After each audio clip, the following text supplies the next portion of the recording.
And what am I waiting for? I need to bring on our next guest. That is Ian Castleberry. We'll talk some MLB right now. Ian, first off, how the heck you doing, my man? I'm doing great. We played that promo, come back from break, talking about sports movies. What's your favorite baseball sports movie? We'll start off there. You know, I'm not sure it's a great movie, but my favorite baseball movie is Major League. Thank you. I just think it has so many quotable lines. It's just really funny. I mean, objectively, maybe Bull Durham is a better movie, but I always have affection for Major League. All right, so you bring up Bull Durham. I think Bull Durham is undoubtedly an amazing movie in and of itself, just in terms of the realism and how realistic it is, especially with minor league baseball, especially because, I mean, you're based out of North Carolina. I think it feels almost sacrilege, right, to not say Bull Durham, huh? Right. I mean, Crash Davis ends up playing for the Asheville Tourists. That's where I am, Asheville. So, yeah. Yeah. Definitely live in minor league country here. So, yeah, I guess it does seem a little sacrilegious. But, yeah, I mean, Major League, it's over the top. There's stuff that happens in the games and spring training and stuff that wouldn't happen in real life. But it's funny. Exactly. No, like you said, it's a very, very, very quotable movie, highly entertaining. And the cast of characters is absolutely amazing. Now, Major League 2, I gotta say, is pretty high up there as well. Some because it's cheesy as hell. You don't have Wesley Snipes in there, but damn if I don't love that movie every time I watch it. Yeah, it's good. The third one, what was it? Back to the Minors or whatever it was? That one was terrible. We don't talk about Back to the Minors. It's like when you talk about like the Revenge of the Nerds after the second one. We don't talk about them. They don't exist. Right. That sequel doesn't exist. Yeah, Major League 2 is also fun, and I can't remember who's the main character in that. Anyway, I don't want to waste time with that. But yeah, I mean, that was a good sequel for considering they brought most of the guys back other than Wesley Snipes. Take another swing at it. Yeah. Oh no, there's no doubt in my mind that you got to take that opportunity. But let's flip it on over to actual honest to God baseball. And is Shohei Ohtani even human? I think that's the first question I'll throw out there. 30 home runs, 10 stolen bases, and he hit that 30 mark last night with a really good home run, and then showed off his base running skills at the end of the game with a walk, helping the Angels get a win. I was like, what the hell is going on? Is Shohei Ohtani even human? Because he's able to play both ways extremely well. He can do it all, and he's an outstanding pitcher. He was just voted to the All-Star team this week. But both of those home runs last night, I mean, he hits the high fastball, cranks it out of the park. That's a pitch that a lot of major league hitters cannot touch right now. And then he hit his second home run, opposite field, just crushed. He can hit anywhere in the strike zone. To me, that's what's so amazing to watch him. I mean, he can hit it high. You try to bust him inside, he'll turn and pull it. You try to pitch him outside, he can hit it to the opposite field. It's really hard to believe that before Shohei Ohtani went to the majors, there was some talk that maybe he wasn't going to be able to handle major league pitching, and it just becomes more apparent each time you watch him.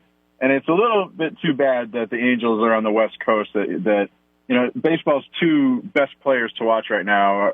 You have to stay up kind of late to watch them in this part of the country, but we've just never seen anything like Shohei Ohtani. We had no idea how he was going to handle major league pitching, and he's made the adjustments. He had a healthy off season last year because he didn't have a great year last year with the shortened season and so forth. But he went into the off season healthy for the first time, so he was really able to work on his swing.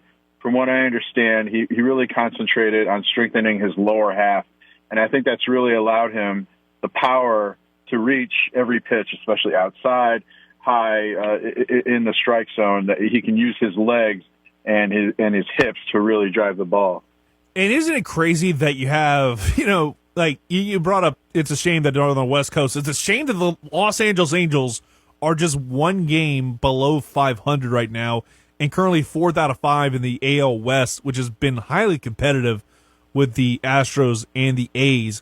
But it's crazy to think that they have possibly two of the best players and two of the most intriguing players in baseball in Mike Trout, who's continually in the MVP conversation despite being on probably a really crappy team, and then Shohei Ohtani, who's one of the best two-way players in baseball history based off of what he's done just this season alone. I mean, I just pulled up this stat because I just got my Stat Head newsletter not long ago, and it's crazy to think that there's only two people that have ever done the 30 and 10 of what we're talking about, 30 home runs and 10 stolen bases through 76 games. That's Shohei and Sammy Bleepin' Sosa. Oh, man. Yeah, there's really no comparison, and we're not even talking about the pitching either, which, he's pitching really well, too. I mean, he's probably the Angels' best starting pitcher. And unfortunately, starting pitching is the reason why the Angels are wasting the talent of Mike Trout, Shohei Ohtani. You could argue Albert Pujols before they let him go. They signed Anthony Rendon. But the front office there, ownership, has never really been able to build a pitching staff. And I was talking about this with someone else the other day. The Angels really wanted Garrett Cole. Obviously, he signed with the Yankees, but how would that have changed the fortune of this team? Like, it probably would have been either or Garrett Cole or Anthony Rendon, but you stick an ace on that staff. Now, maybe they still wouldn't be in the playoff race. They probably still would be behind the Astros and the A's, but you got to think they would be up there with the Mariners and maybe in contention for a wild card spot if they had an ace-level starting pitcher. Talk right now, Ian Castleberry. But, we'll stick with the AL West for a minute because it's absolutely amazing to see how, hot that race has been, especially for the battle for first. Because you had, the Houston Astros in, last week heading into a doubleheader they had last Saturday. They were on an 11-game win streak, yet they were only a couple games ahead of the Oakland A's. The Oakland A's were holding their own, just basically fighting off the red-hot Houston Astros, and now the Astros currently 2.5 games up.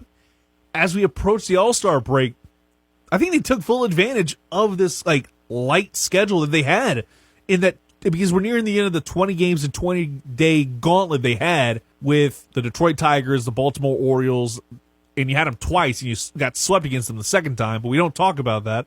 And then you have, obviously, the series with the Indians right now. You've taken 2 out of 4. Mind you, you're taking advantage of a Cleveland Indians team that is basically bereft of any good starting pitching now. What can you say about the AL West now? Interesting it is, because it's not necessarily, the Astros running away with it or the A's running away with it. It's these two teams just trading blows left and right. Yeah, I think we're going to see that through the second half of the season. The A's are not going to go away. They might make a deadline deal. They've always kind of been sneaky about getting that one hitter maybe you didn't expect or a starting pitcher.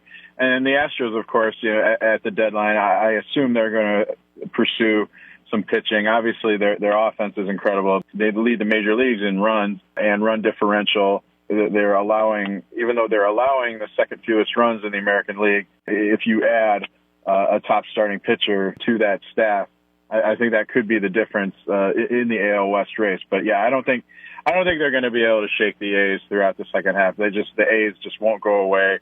They don't have that long losing streak. They just play consistently well. Meanwhile, looking at the NL side of things on the NL West, what the hell is going on with the San Francisco Giants? That team came out of nowhere, and they're currently leading the NL West by a half a game when you have the Dodgers and the Padres in the same division. What is going on there? It's amazing. You look at that lineup, that pitching staff, and other than Buster Posey, maybe some baseball fans know Kevin Gausman from his time with the Orioles and the Braves, but it's a no-name lineup. I mean, getting Buster Posey back and him being healthy, he's playing MVP caliber baseball, but that wouldn't be enough for the Giants to be in contention and be ahead of the Dodgers and Padres in the NL West, which is incredible. But they've really, for people who think that analytics have taken over baseball to its detriment, I would point at the San Francisco Giants. I mean, they are able to take pitchers and through their data, their analytics, their scouting, they take a guy like Kevin Gausman who has 4 pitches, but they looked at him and said, okay, 2 of them, your slider and your curve, you're not really getting guys out with that. So why don't you stay with the fastball? Why don't you stay with the slider? You need more than 2 pitches to be an effective starting pitcher, but throw the 2 that you know really well and then mix in those other 2 to keep hitters off balance. And it's really changed Gausman. He's been one of the best pitchers in the National League this season. And then their offense, they lead the majors in home runs, I believe, which is incredible for a bunch of guys who, again, other than Posey, you don't really know anyone in that lineup, but they just have a lot of really good, maybe they don't have a great player, but they kind of remind me of those Yankees teams of the mid-'90s where maybe other than Derek Jeter, they didn't have a quote-unquote great player, but they just had 7, 8 guys who were really good, playing really good baseball, good fundamental baseball. Gabe Kapler, he's shown that he is a good manager. I know he got fired from the Phillies, but I think that's an indictment on the Phillies front office and the roster they were able to give him. Kapler works a lot better with Farhan Zaidi and a analytically based front office, and they're able to take advantage of matchups, get the right guy in the lineup, get the right matchup in a game, and it's been obviously extremely effective. You brought up Kevin Gausman. Don't you dare hate on a former LSU Tiger and Kevin Gausman. He's been he's been really good. He's like the bright spot of a really crappy Orioles team when he was there, but he's definitely kind of shined a lot this season. But it's just still weird to see them, especially in a division that seemingly is absolutely stacked. It could very well just have both wild card participants be from the NL West. You see a team potentially like a Chicago Cubs or even a Washington Nationals, who are a couple years removed from winning a World Series, not be in that conversation. But we'll stick with the NL for a moment. What do you think about the New York Mets? Because it feels like somehow, some way, a week away from the All-Star break beginning, they're 41-36, and they're seemingly on top of the world right now in the NL East.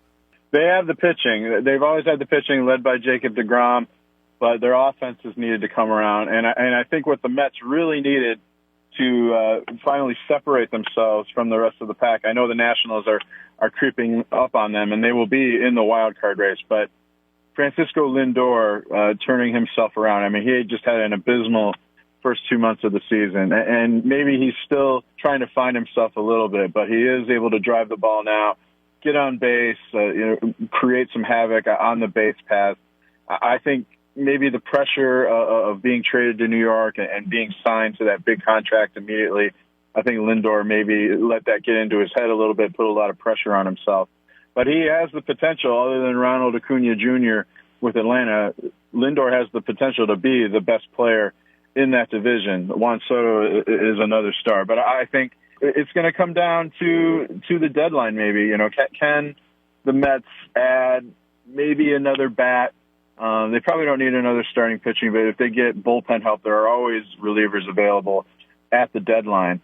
I think it is going to come down between the Mets and the Nationals. Unfortunately, I think the Braves are just, even though they have Ronald Acuna Jr., their pitching staff has just been a mess all season, and I think it's just too big a project to fix on the fly during the regular season. Ian, one more before I let you go, because you brought up the Asheville Tourist a little bit earlier, and it kind of slipped my mind for a moment that they are now the Astros High A affiliate for the Houston Astros, because they were like an affiliate for the Astros for a little while back in the 80s and early 90s. Thank you for having Craig Biggio a part of that team. But what's that been like, seeing that kind of franchise, that minor league system kind of come up? Because it feels like they've just always been under the radar, especially, mind you, it's obviously a high A, more after the MLB draft. You see a lot of these young guys kind of get their start. It's been fun. I mean, before rejoining the Astros system, they were a Colorado Rockies affiliate for the past, I think, 15 years maybe, certainly since I've lived here, the past 11 years, and they were a low A team for the Rockies. So that's been really fun because at the low A level, we have gotten guys who were top draft picks, David Dahl, Trevor Story, Kyle Freeland came, right out of the draft or maybe right after playing in the fall rookie league starting the next season. So we've seen a lot of talent here in Asheville. They've won some South Atlantic League championships, and a lot of those guys, again, I mentioned David Dahl, Ryan McMahon, they're in the major leagues right now, either with the Rockies or in Dahl's case, with the Texas Rangers.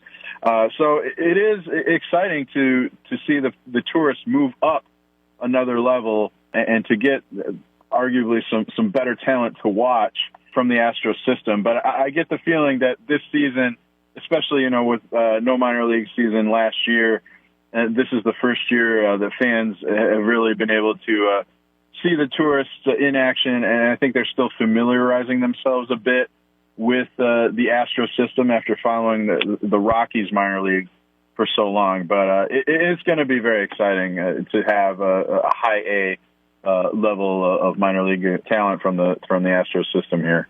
Ian, thank you so much for coming on, my man. We'll talk to you down the road. Enjoy the rest of your 4th of July weekend, dude.